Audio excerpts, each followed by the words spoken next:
Phone check. 1, 2. The microphone check. 1, 2, 1, 2. The microphone check.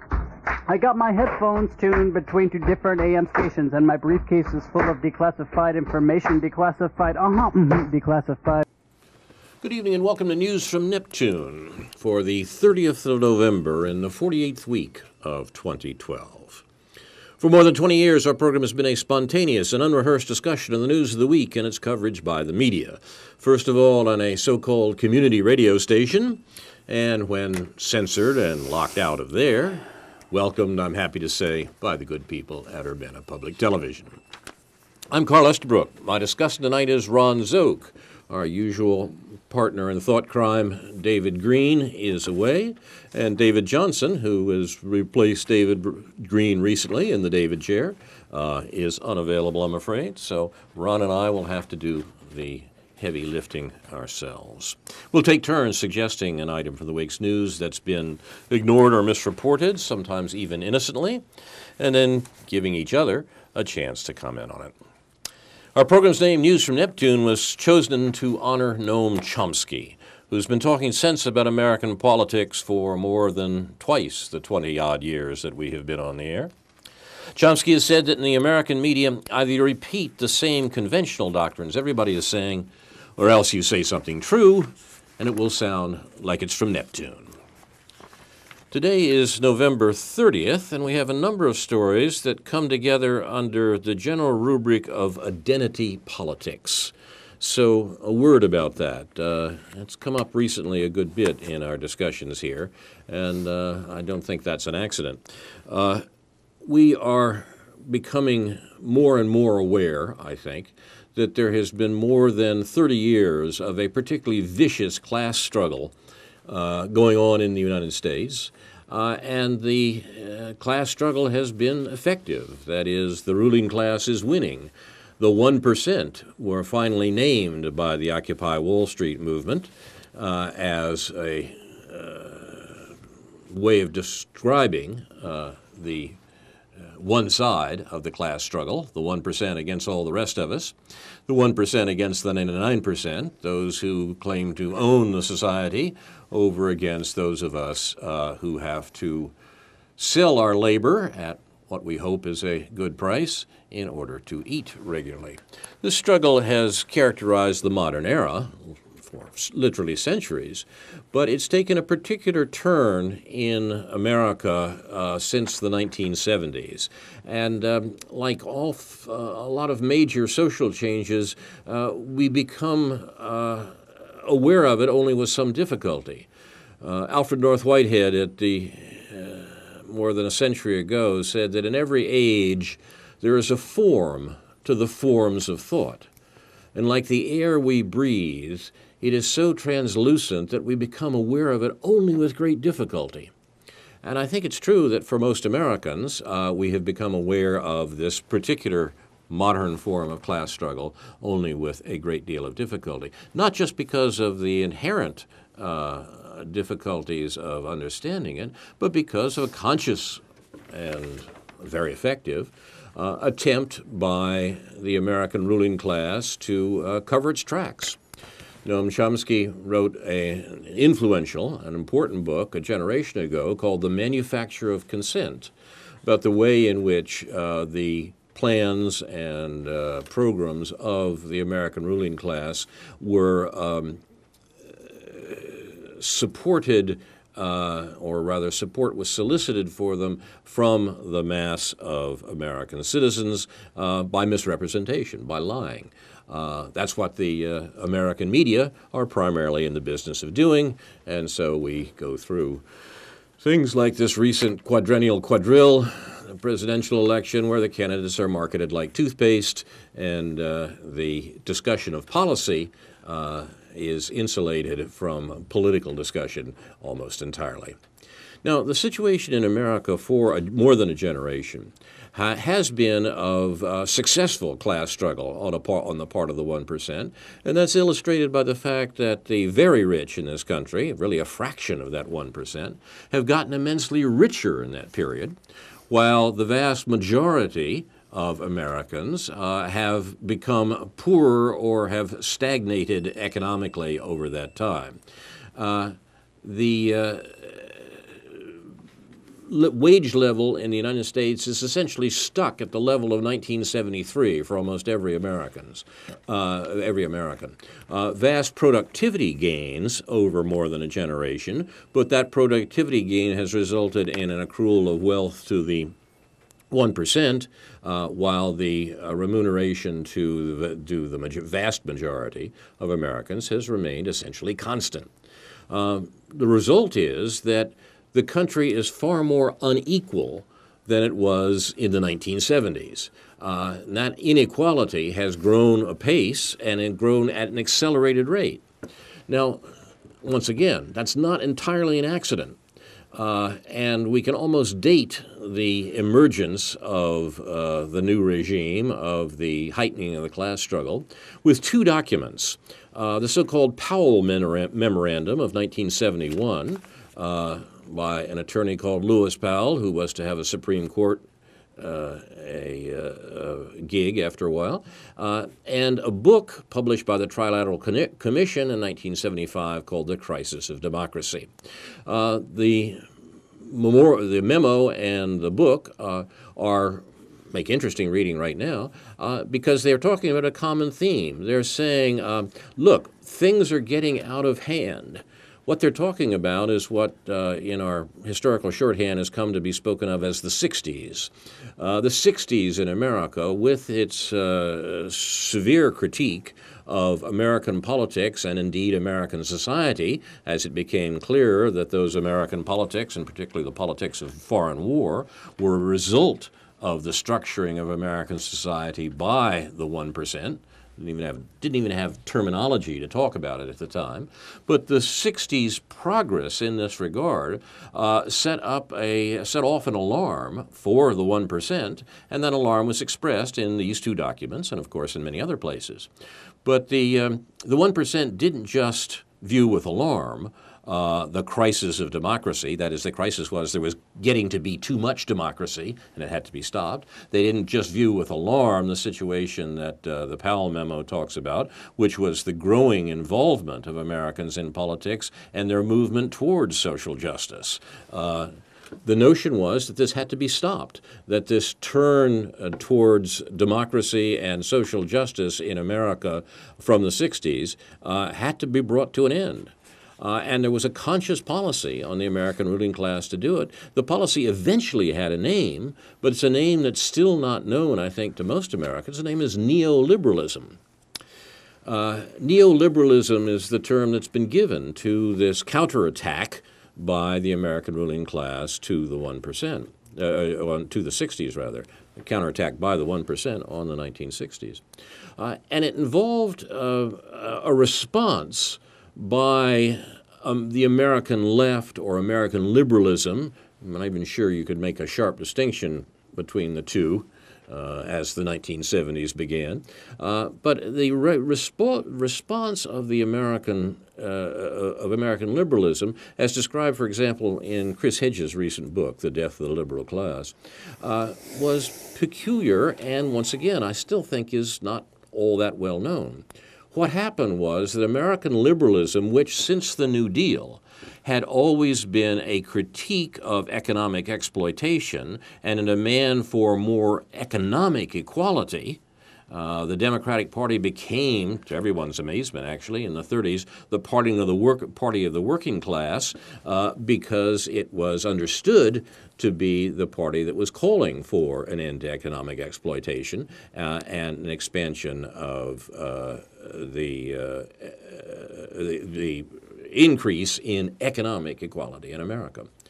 Under the attack of neoliberalism in the 1970s, though, American liberalism gave that up and replaced it with the notion that, well, perhaps simple, separate, disadvantaged groups could have their lot improved, or at least members of those groups could have their lot improved. Black people, for example, women even, various and sundry other groups who were considered to have been discriminated against as a group insisted now that they had some rights in the society, a perfectly reasonable point, but American liberalism took this on as a substitute for the demand for general economic equality. They said, no, we'll just privilege members of various groups and leave the structure of inequality as it was. Indeed, it got much worse because neoliberalism triumphed across the board.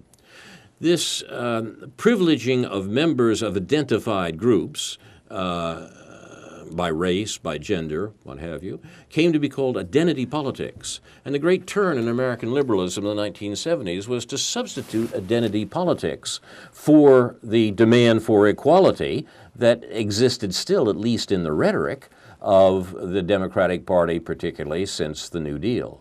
This is a change we're only becoming aware of, I think, now, and only seeing the ongoing effects of. So you're watching News from Neptune, the Identity Politics edition, and the first identity I'll bring up is Ron Szoke's. Yes, well, I have several things to say about that particular theme.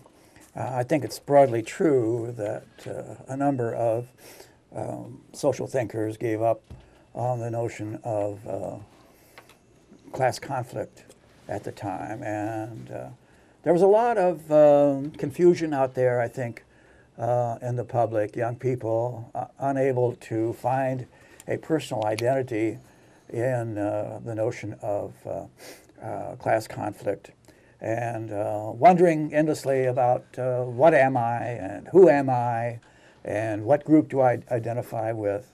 So whether it's blacks or women or Jews or the handicapped or whatever it is, they try to find some personal identity and even meaning in life in their identification with that group. The only one that I personally have any inclination to identify with would be the poor and the powerless, but others apparently find some other solution to their identity problem. The sociologists tell us that this is because of the confusion that reigns in society. Generally, there are all these competing groups telling us various competing things, stories, narratives, and there's always the implication, the more stories you're surrounded with competing claims and so on, the more the suspicion will grow that none of them are true, and there are so many conflicting versions of reality around that everyone remains confused and kind of meaningless, and so they will seek gratification in private pleasures or cocooning, as it's called, or whatever. So I think there's a good deal to that, but of course it's such a broad generalization that it's very vulnerable to a lot of kinds of attack. So what Carl was discussing was the so-called neoliberal ideology, which some, such as the theorist David Harvey, has broken down into three main components. There may be others, but deregulation, which became the slogan, the motto of a good deal of the reform in that period. Privatization, which we heard about in this country in the attempt being pushed very hard for a while in the Bush regime to privatize Social Security. So some people could start making profits out of it. It would be an enormous boon, for example, to the Wall Street crowd. And then globalization, moving money around, manufacturing in particular, building plants in the places with the lowest wages all the way around the world, everywhere on the planet that this could be done. So a lot of it goes by the term of exporting jobs to China, and then as China becomes restless and people start demanding some fairness for labor there, shifting to South Asia, more and more to Thailand, Cambodia, Vietnam, and so on. And so it goes. Where will they look next for ever cheaper labor? The problem there being, of course, that money can be moved around the globe very quickly and easily, whereas people, workers, cannot be. And so the industrial workers here have been caught in this trap for some time. How do we deal with this? Well, the current topic, required topic, I guess, in Washington is the so-called fiscal cliff. And what does this say about tax policy and what we should do to overcome this supposed crisis brought on us by the sequestration of money that was voted on some time ago, and what kind of suffering is this going to cause for the majority of the population?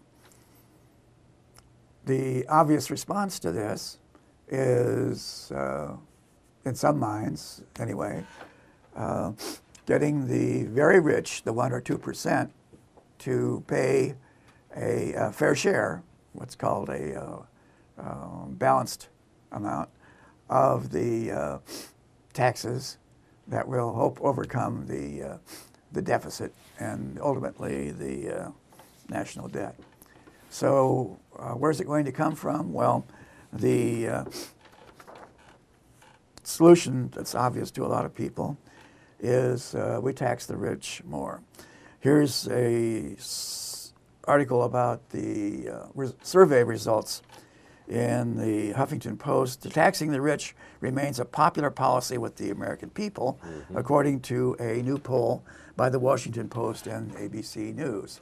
I'll come back to some of the problems about polling in just a minute, but I don't take any poll results to carry their obvious meaning on their face. They all deserve a certain amount of skepticism, what I would call ordinate skepticism, not inordinate skepticism. But anyway.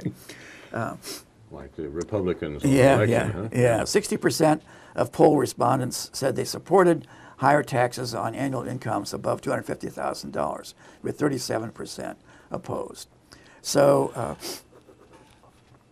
the policymakers in Washington, this says, are locked in a debate over whether to increase the top marginal tax rate of incomes above $250,000, with President Barack Obama and congressional Democrats insisting that the rate return to 39%, and Republicans saying it should stay at 35%. This in itself is highly misleading, talking about nominal tax rates and not what anyone actually pays.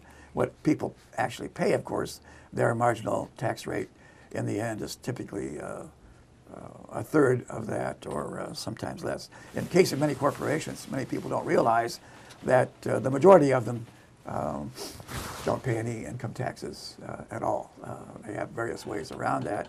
It became well known, for example, a few months ago that General Electric, an enormous company, was paying zero taxes, income taxes. And then people started arguing about whether that was a completely adequate characterization of the situation, as always happens. Well, anyway, this then was part of the question. Here's another report on it. Should we, or do you support or oppose raising taxes on incomes above $250,000 as a year? The results were 60% of the public supported that, 37% opposed it, as I said. Next question, do you support or oppose reducing the deductions people can claim on their income taxes? Support it, 44%, oppose 49%, relatively close. Finally, do you support or oppose raising the age for Medicare coverage from 65 to 67? Support 30%, oppose 67%, which sounds okay to me, but anyway. The problem here is that some people simply do not believe that these poll results have any significance if the apparent significance runs contrary to their prior commitments and beliefs. We saw that during the campaign concerning poll results about who was going to win the election on November 6th. Here's something by Paul Rosenberg. Math wins huge upset over GOP. Are the Democrats paying attention? This is a continuing problem, apparently. The Republicans seem to have been engaged in a long twilight struggle against mathematics and reality generally, but this says, while the conservative attacks focused on Nate Silver because his 538 blog at the New York Times is particularly high profile, and some embarrassingly innumerate political pundits joined in as well. Silver's predictions were not the most favorable to Obama, nor did even the conservative Real Clear Politics aggregate map favor Romney, although too close to call state list left the outcome in doubt. In other words, it was not Silver or any of the other aggregators whom conservatives were really angered by. It was the state-level polls themselves that they were looking at and drawing conclusions from. Curious aspect of this. After the election, a number of different people tweeted about a rather obvious connection, how the same people who didn't believe the polls didn't believe in global warming either. There's a further correlation here. On the polling side, the supposedly most liberally biased pollsters actually came closest to hitting the mark. In both the Fordham analysis of national polls and a more sophisticated analysis of state polls by Emory political scientist Drew Linzer at his Votomatic website. So what they have against Nate Silver is that he was right for 50 out of 50. And the previous national election, he had been right only 49 out of 50. But they didn't like that conclusion, and so a number of pundits were predicting a landslide for Romney, which was just wildly wrong. Did you see the thing in Paul Krugman's column this morning? I love the having lived in Boston for several years. I particularly liked his lead. He said there's a parking problem in Boston the first week of November at Boston's right. Logan Airport. Yeah. He says not a problem for cars. There are enough car places. Parking policy for private jets. Yeah. And the reason was that too many private jets were flying into Logan Airport, bringing their wealthy owners to what was to be a victory celebration for Romney. And for the first time, and that says something about Boston, by the way, they didn't have enough spaces there to park all the private jets. Yeah. They should have listened to those polls, eh? Yeah. But there's a problem. Some, even lifelong conservatives of the more moderate stripe, have been complaining for years about what has happened to the Republican Party and how it has been drawn rightward into ever more fantasy about economic and political reality by the Tea Partiers. But is this infection going to kill the Republican Party? Well, some are saying that. Well, I hope not. The Democrats need some opposition. And what I actually unloaded myself of this particular issue in a piece for Counterpunch a couple of weeks ago, suggesting what I thought might happen to the Republican Party, and I did it with a great deal of hesitation and an attempt to cover my tracks and end with a notion that I really don't mean it after all. But what do you think? What do you think we're looking at, Ron? What's the Republican Party going to do in not just this year, but for the next two or three quadrills over the next two or three presidential election cycles? It's important, I think, that we think about this because this changes more than we think it does. We have a tendency, I think, to believe that, well, the parties are sort of fit set in the principles they follow. The problem is, since they don't follow any principles, it's very hard for them to be set in principles, and they're able to change quite rapidly, as, for example, the Nixon administration or the Nixon campaign did in 1968, and ended what was the anchor of American politics since the Civil War, that is the Solid South. So the parties can change faster. What do you think? What are we looking at for the Republican? I mean, I assume that the Democrats are going to be essentially a Clinton-Obama party, and I'll say something more maybe about what that is. But what are the Republicans going to be? Yeah, well, whether they will continue to push the myth of social mobility, we saw so heavily at the Republican convention, the Horatio Alger stuff, and how you can the myth that there rise, is social mobility. Yeah. Yeah.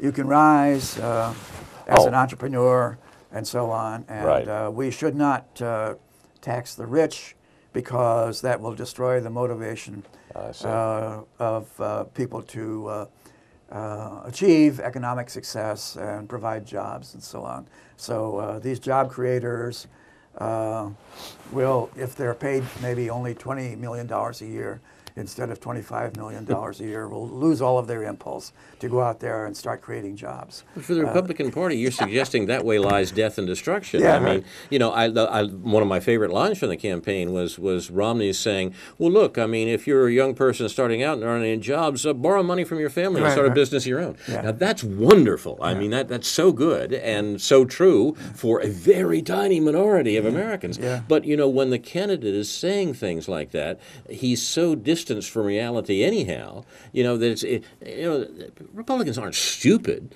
You know, being a Republican does not in and of itself make you stupid, eh?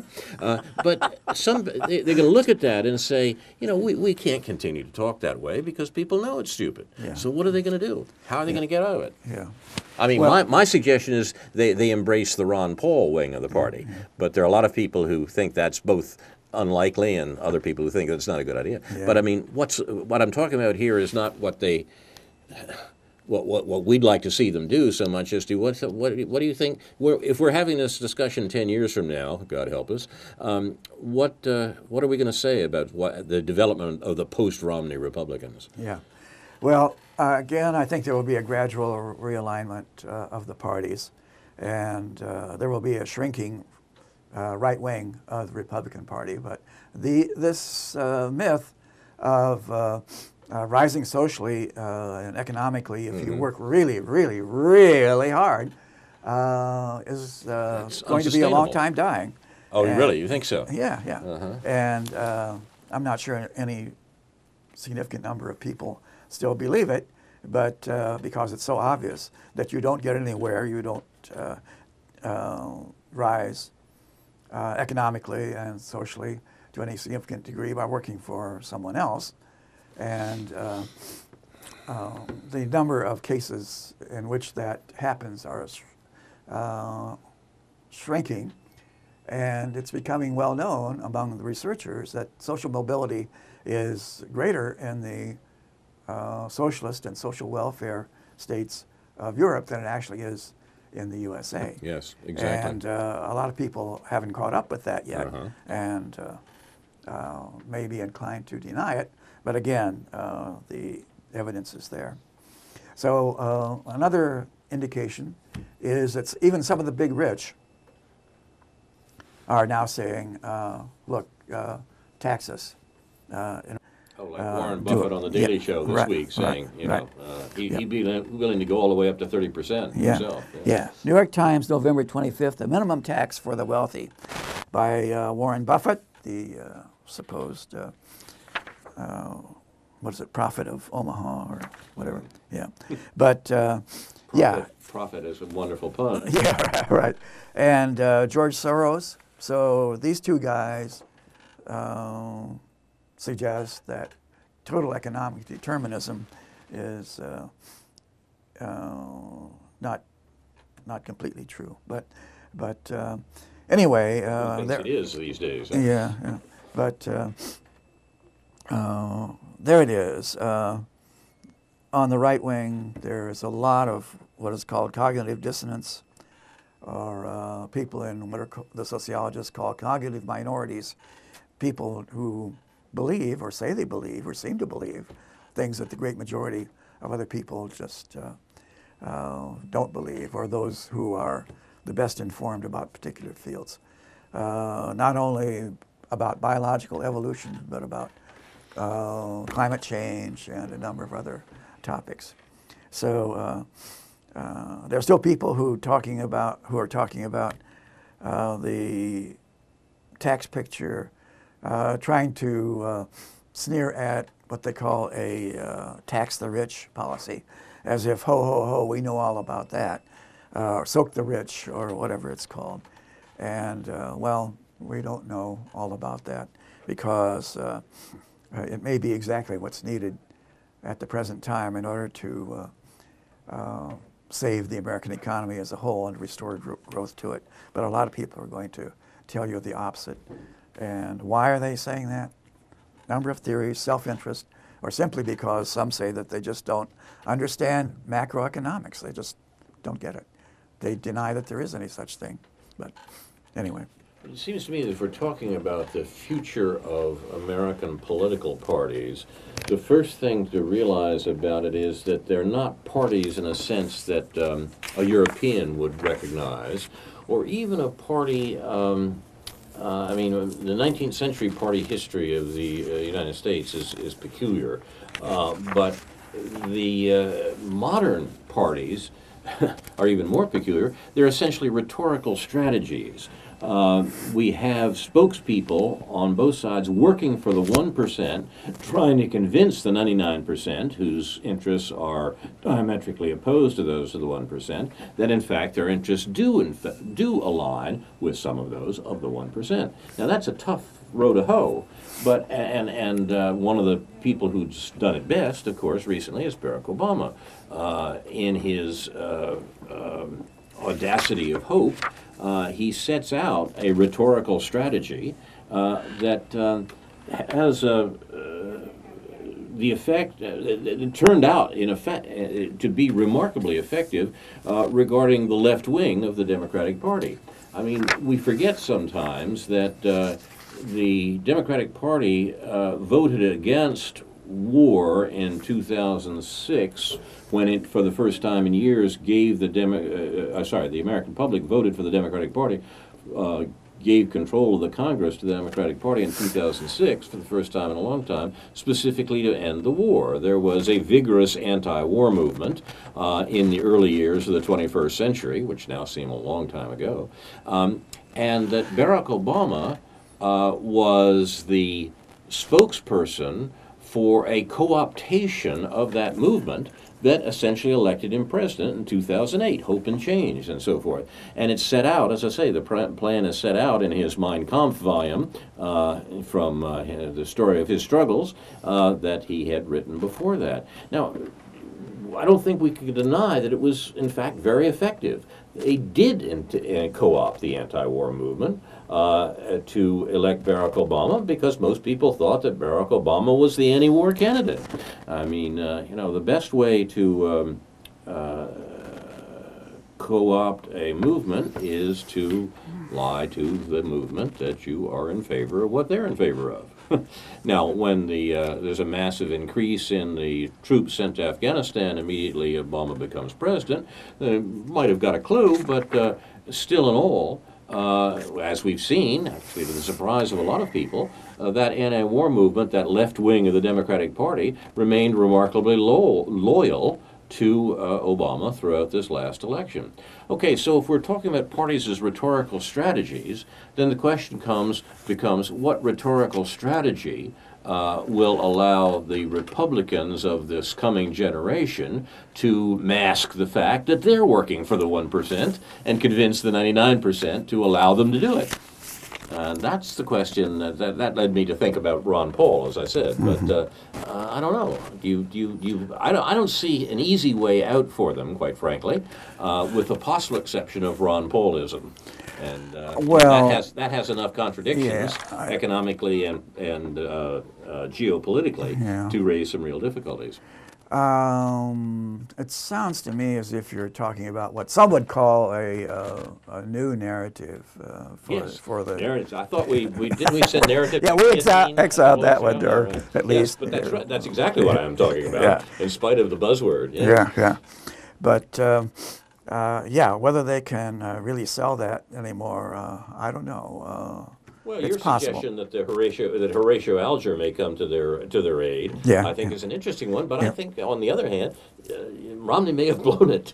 I mean, they're not getting a lot of people, and some Republicans have been saying that in the last couple of weeks too. Yeah. Been suggesting, oh, geez, we never should have said that stuff about the 47%. Yeah. We never should have, Well, it's interesting to me.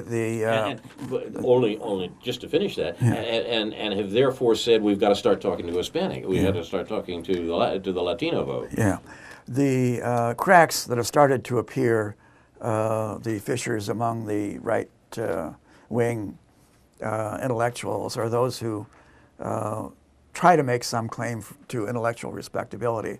There are very few of them. George Will, maybe Charles Krauthammer, and so on.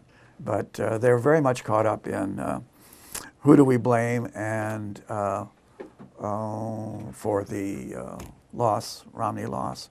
Is it going to be a signal of a permanent condition, and so on. But the shift has already started to occur. More and more of the supposed deep thinkers among the conservatives and Republicans are saying we have to shift policy on immigration and lure in the Hispanics, because they're becoming an ever larger voting bloc. And concerning women, too. Yeah. That would be a major change, Yeah. particularly for a party that was adopting that nativist caste, that anti-immigrant caste. We haven't got any jobs because all those foreigners are coming here and taking our jobs. I mean, that's worked a lot. That's worked in American politics for a long, long time for very different groups. Sometimes Republicans, sometimes Democrats, and sometimes a lot of others, maybe even Tea Partiers in the recent incarnation. But one of the most astonishing things of this last month has been the 180-degree turn of many Republicans, as you say, many Republican intellectuals on this point. That's a sea change. Yeah. No pun intended. So, will there be a gradual evolution among the thinkers or ideologists of the Republican Party in this direction of greater accommodation to these various groups? And I have the same kind of reservations you do, to some extent, about identity politics and whether all Hispanics are going to vote the same way, or women, or blacks, or Jews, or whatever. But there's still people trying to pull that lever, and I don't know where it will go. Again, the anonymity, the general, what some would call alienation of mass society is such that there will always be people, I think, trying to crawl into one of those boxes and to find out who and what they are by adopting that kind of personal identity. But how far that will go and its ultimate political consequences, I don't know. What do you think? I think that the identity politics in the form that you described it, its origins really in the 60s and 70s, had the interesting characteristic of occurring in an America that was wealthy. In an America that was also far closer to economic equality than we are now. I mean, I think a lot of Americans walk around with the idea that, of course, America is always growing toward, because of the Horatio Alger myth, perhaps, we're always getting closer and closer to economic equality as people get. I mean, facts are just the opposite.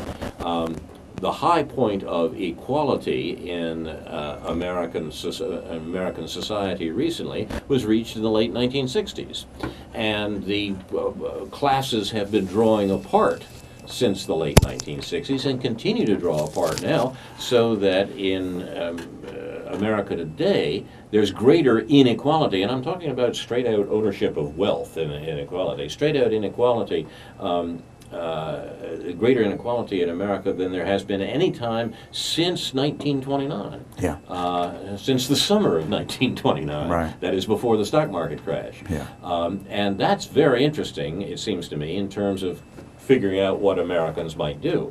The perception of inequality doesn't depend on someone telling you that, hey, by the way, you're not equal, you know. You know it when you go to pay your bills. Yeah.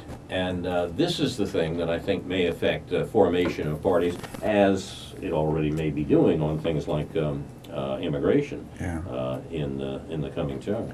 Well, some would say it's important to elaborate a national myth or a social contract or a grand narrative about what's going on. And are we seeing a new one being spun out now that will deal with these problems? But you started out with a reference, you say, well, that in the late 60s, in the 60s and 70s, particularly in the 70s, Americans, and by the way, it wasn't limited to Americans, tended to give up on class conflict and look for those personal identifications. Right. I think that's true, but I'm saying that's because class conflict had just surfaced as an issue in the previous decade. Yeah. The 1950s in America was an attempt to suppress class conflict, but the method was a little different. The way to suppress class conflict at the end of the Second World War, and there was a great push for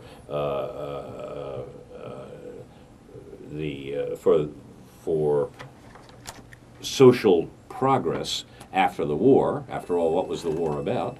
But in the 1950s, this was done essentially by granting that social progress. Everything from the GI Bill to the rising, to the union movement, that meant for rising incomes, incomes that continued to rise for most Americans into the 1970s. But the minute class conflict reared its ugly head as a topic to be discussed, we had to find a way to suppress it. And prosperity was the way in the 50s. Identity, in this way that you sketched, I think was the way of the 70s and later. Yeah, I remember when there was a lot of talk about ethnicity and the rise of the unmeltable ethnics, and so on. And people were jumping back into these bags. I'm a Slovenian American or a Greek American or whatever, and all of that is pretty meaningless to me. You know, my father's Hungarian descent, and my mother was a kind of gene salad of Irish, Dutch, and others, mainly just hillbilly, I guess. But yeah, people have a deep need to identify, I think, with some kind of background like that. But that need waxes and wanes. Yes, I right. mean, you and I have lived through periods where it suddenly became very important, where a few years before it wouldn't have been important. Right, right. Yeah. That's a remarkable thing, the way that fluctuates. Yeah. And people feel a need for some source of personal identity that will make me stand out from the great gray mass of the population. Two incidents of identity politics in very recent politics, I mean politics this last year, I found particularly striking. One was the use of gender politics to counter the anti-NATO rally in Chicago. An amazing collection of liberal groups put together a counter rally in order to try to lessen the criticism of NATO and of the NATO activities, the war in Afghanistan, by setting up a panel saying, well, it's NATO that's protecting the rights of women in Afghanistan, and we can't withdraw from Afghanistan because women would be hurt by it. Now, that was very interesting to me because it was done consciously as an attempt to put down a criticism of the war. It had been used by the Bush administration before, but here was the Obama administration, because it was in fact the administration that was behind the counter rallies in Chicago. They were very much concerned about embarrassing NATO and indeed lessening their own electoral chances. My second example was the fact that Julian Assange was prevented from, the head of WikiLeaks, who's in the Ecuadorian embassy, was prevented of giving a speech at Cambridge University by a women's group that objected to having this accused rapist. That's that's not quite exactly what No, right. he was accused, but in any case, that was the way that it was presented. Speak at a college campus. Yeah. Now, here's Assange, head of this organization that has done more to expose what governments were doing across the world, being told that he should not speak at Cambridge, or Cambridge shouldn't allow him to speak because of his presumed crimes against women.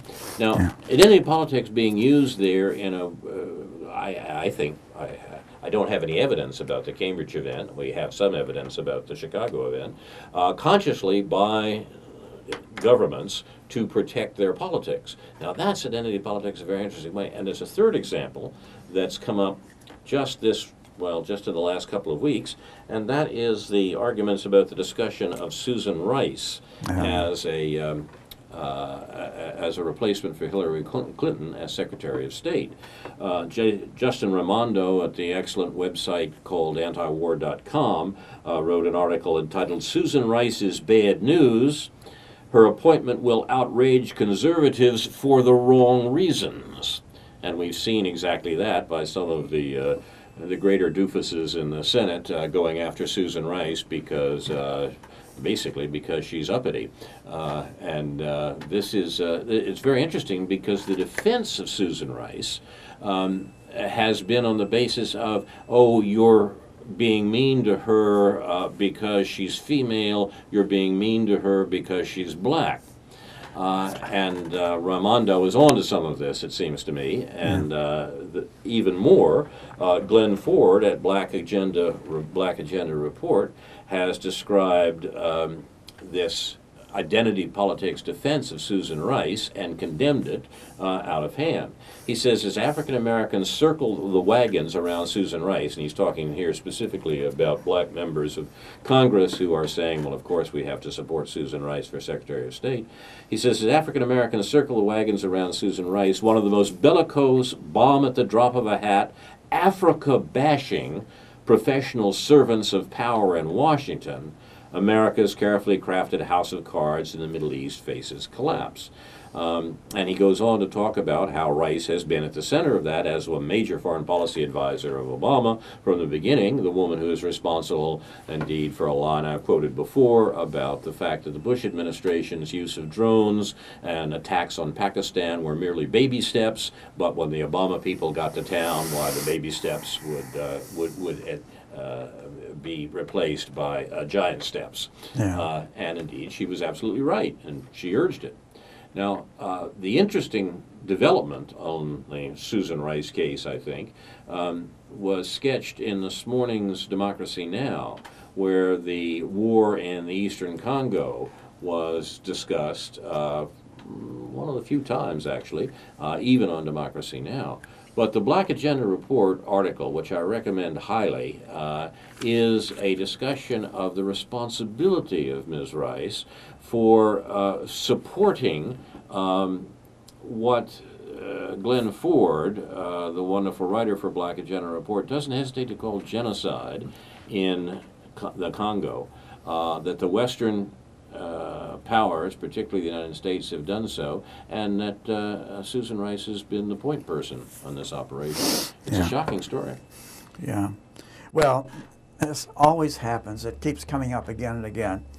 A person will have two characteristics, and if you begin to criticize them for one, they will say you're really criticizing them for the other.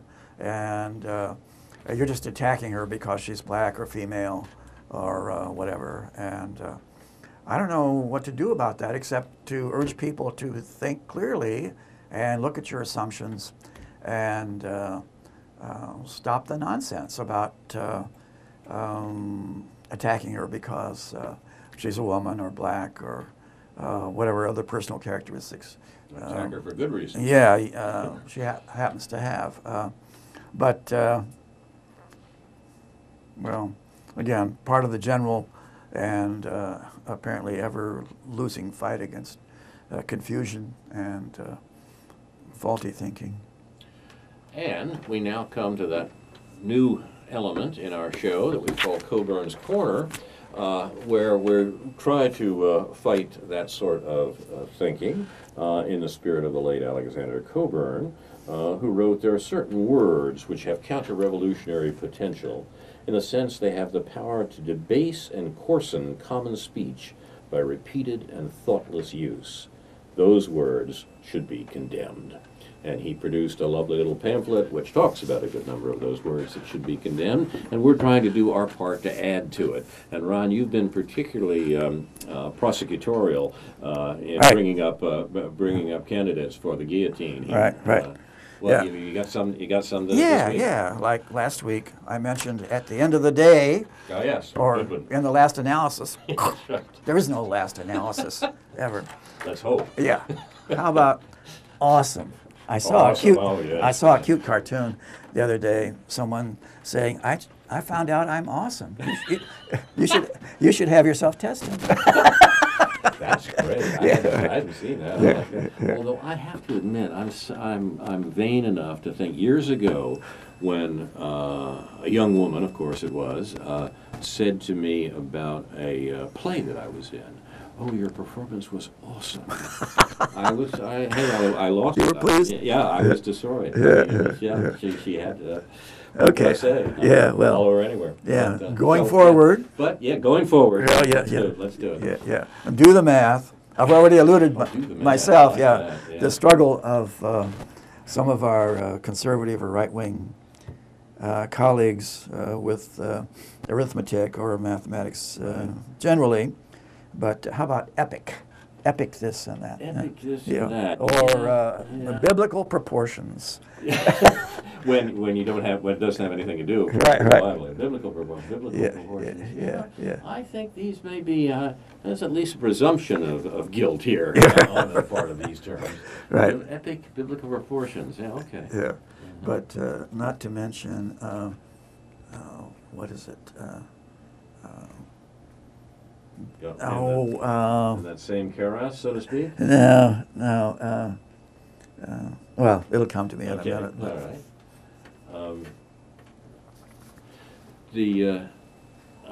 My leading candidate for this week is a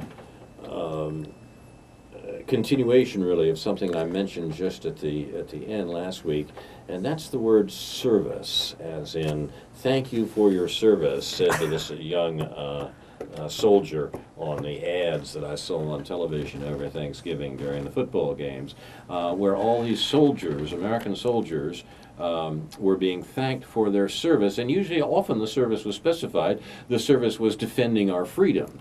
Now, why killing Afghan peasants is defending our freedom takes some effort, but for the rhetorical strategies that we've talked about in America seem to be managing that for at least some Americans, or maybe not, since we know, the polls tell us, back to your question about polls, Ron, that 70% of Americans think we should take the soldiers out of there. But in the meantime, we're thanking them for their service, and I quoted the late George Carlin, who said, of course, service is a funny name for killing people.